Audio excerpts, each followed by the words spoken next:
Dora was sitting on a nest of eggs. They were shiny and brown and smooth to touch. "These are my very first eggs," clucked Dora proudly. "I must get all my friends to come and admire them." Dora climbed out of the hen house and into the farmyard. "Who shall I visit first?" she wondered. "I know, I'll go and find Debbie Duck."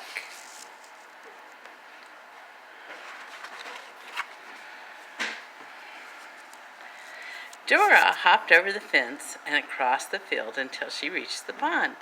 "Hello, Debbie," she called. "Would you like to come see my eggs?" "I can't come now," quacked Debbie. "I'm teaching my babies to swim." Dora stood watching the ducklings splashing around and learning to paddle. Somehow she felt a bit less excited. "My eggs are nice," she thought, "but those fluffy ducklings are much nicer."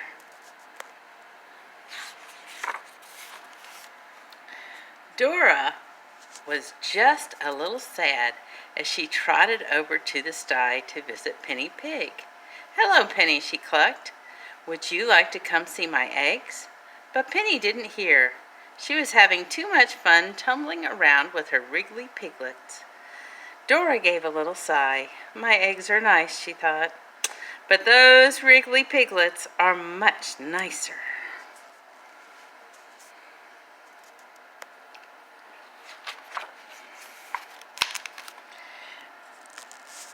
Dora gave another little sigh as she climbed the hill to find Sally Sheep. "Would you like to come and see my eggs?" she asked Sally. "Not today," bleated Sally. "I'm too busy keeping an eye on my lambs." Dora looked at the lambs frolicking in the field. She felt rather glum. "My eggs are nice," she thought, "but those playful lambs are much nicer."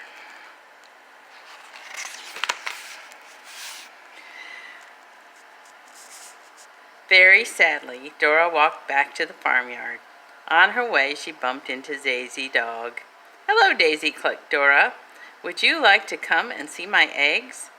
"Sorry, Dora," barked Daisy, wagging her tail. "I can't come now. I'm taking my puppies for a walk." Dora was beginning to feel quite miserable. "My eggs are nice," she thought, "but those cute puppies out for a walk are much nicer."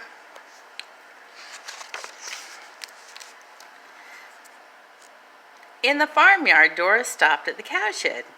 She wished she felt happier. Perhaps Clarissa the cow would cheer her up. "Would you like to see my eggs?" she called. "Shh!" mooed Clarissa softly, nodding at the straw. Snuggled up by her feet was a newborn calf fast asleep. Dora wanted to cry.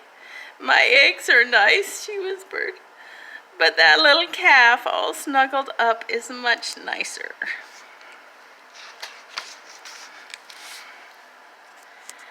Dora walked back across the yard in the sunlight and climbed into her hen house. Her eggs were just as she had left them, smooth and brown and very still. "My eggs are nice," sighed Dora, fluffing out her feathers, "but everyone else's babies are much nicer."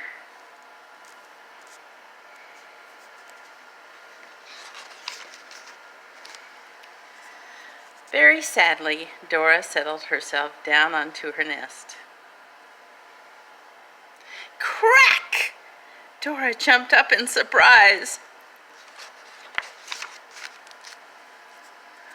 "Oh no!" cried Dora. "I've broken them!" Tears began to roll down her face.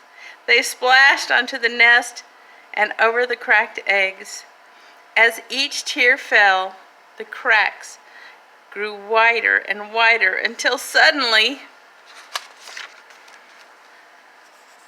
up popped a fluffy head, then another and another.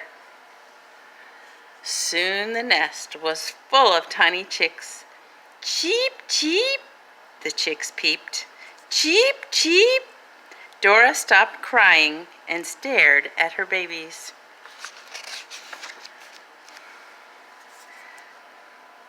It didn't matter that the eggs were broken. The new chicks were everything Dora had ever wanted.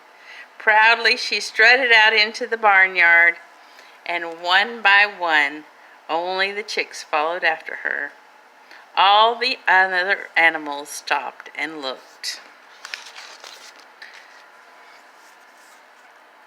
"Why, Dora," quacked Debbie, "they're as fluffy as my ducklings, and wriggly like my piglets," oinked Penny. "They're as playful as my lambs," baaed Sally. "And you can take them for walks just like my puppies," barked Daisy. "But best of all," mooed Clarissa, "your chicks can snuggle up to you like my calf snuggles up to me." "Cluck," said Dora happily, agreeing with her friends. "My eggs were nice, but my chicks are much, much nicer." The end.